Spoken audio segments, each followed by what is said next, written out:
This is Daily Armenia, CivilNet's daily news digest. Here's what's making headlines in Armenia today. Archbishop Bagrat Galstanyan, leader of the Holy Struggle protest campaign against Prime Minister Nikol Pashinyan, has been arrested and remanded into custody for 2 months on charges of preparing acts of terrorism and inciting mass unrest. The decision was made by Judge Masis Melkonyan of the Yerevan Court of General Jurisdiction following a search of Galstanyan's residence by Armenia's National Security Service. Melkonyan is a former member of the Republic Party, widely considered to be an ally of the ruling government. Galstanyan's lawyer has confirmed that his client has been formally charged with attempting to seize power through violent means. The charges follow government claims that members of the Holy Struggle had planned terrorist attacks aimed at overthrowing the government. According to Armenia's investigative committee, 16 individuals have been formally charged in connection with the case, with 15 of them now under arrest. Over 90 searches have been conducted, resulting in the seizure of weapons, drones, military gear, communication devices, and documents allegedly outlining detailed plans for a violent power grab. Authorities also claim the uncovered equipment meant for sabotaging power and internet infrastructure, including objects intended to damage public utility cables. On Tuesday, a pro-government media outlet published what it described as a coup plan attributed to the Holy Struggle, detailing phases of action, assigned roles and resources. The document was widely circulated by Prime Minister Pashinyan, his wife and ruling party MPs, and was later sent to the investigative committee. The arrest followed shortly thereafter. The Supreme Spiritual Council of the Armenian Church has expressed deep concern over the criminal proceedings and the nature of the accusations. In a statement yesterday, the church condemned attempts to politically exploit the case and link the church to the events, calling it part of a broader anti-church campaign by the authorities. The church emphasized the importance of due process and the presumption of innocence. An Armenian official says Turkey does not support Azerbaijan's push for a sovereign corridor through Armenian territory. Speaking to reporters after a government session today, Deputy Prime Minister Yerevan Galstanyan said the issue was raised during Prime Minister Nikol Pashinyan's recent meeting with President Recep Tayyip Erdogan in Istanbul. He noted that Turkey finds Armenia's position on the matter understandable. Armenia strongly opposes Azerbaijan's demand for an extraterritorial corridor through the southern Sunik province to link Azerbaijan with its Nakhichevan exclave.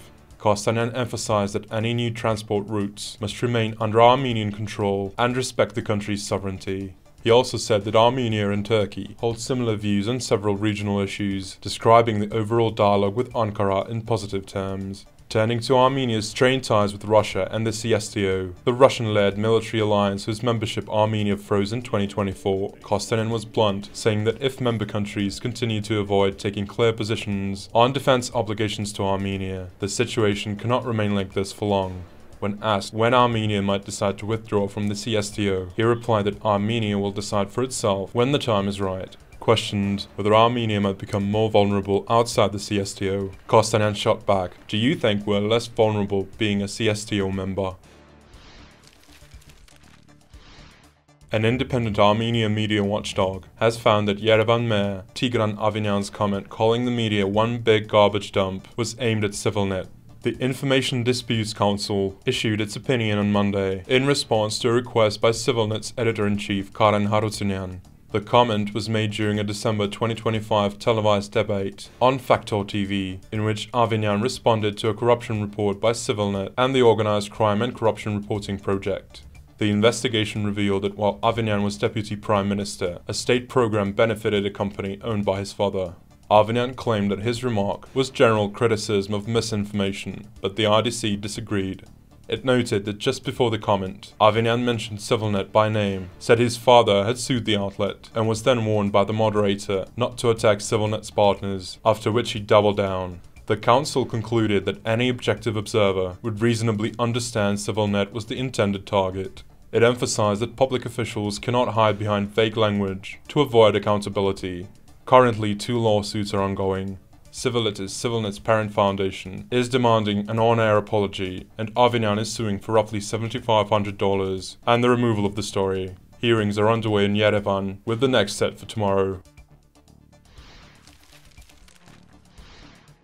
Earlier this month, Yerevan hosted world-renowned Russian ballet companies for its 3rd annual International Ballet Festival. The highly anticipated week-long event drew over 100,000 people to watch a myriad of pieces, including a special tribute to Armenia's cultural heritage, with a performance of Aram Hachaturian's saber dance. You can watch a review of this much-loved event at the link in this video's description. And finally, the CivilNet number of the day is 1,889. That's the number of foreign citizens who were granted temporary work permits in Armenia last year, according to Armstar, the country's statistical agency. The top country of citizenship is India, followed by Iran and China. And as always, please follow CivilNet for the latest news and independent reporting from our contributors on the ground here in Armenia.